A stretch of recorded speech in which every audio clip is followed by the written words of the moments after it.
দেশ জুড়ে ঊর্ধ্বমুখী তাপমাত্রার পারদ, গরমে হাঁসফাঁস জনজীবন। এই কষ্টকর পরিবেশে প্রত্যেকেই চাইছেন সামান্য ঠান্ডা বাতাস। কেউ শীতাতপ নিয়ন্ত্রিত ঘরে বসে একটু জিরিয়ে নিতে চাইছেন, কিন্তু সবার বাড়িতে তো আর এসি নেই। আর এই গরমে ফ্যানের বাতাসও যেন হয়ে উঠেছে তীব্র গরম। তাহলে উপায়?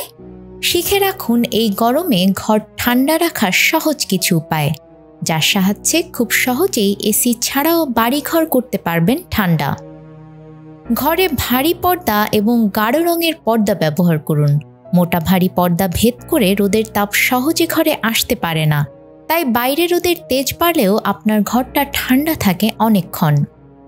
ঘরের বাতাসকে পরিশুদ্ধ করে শীতল ভাব ধরে রাখতে সাহায্য করে বেশ কিছু গাছ, তাই আপনার বাড়িকে গাছ দিয়ে সাজিয়ে নিতে ভুলবেন না। শোবার ঘর, বসার ঘরে এবং বারান্দায় সুন্দর সুন্দর গাছ রাখুন।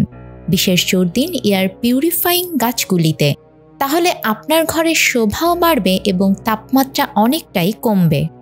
ঘর ঠান্ডা রাখতে খসখসে ভারী পর্দা কার্যকরী, তাই জানালায় খসখসে পর্দা লাগাতে পারেন।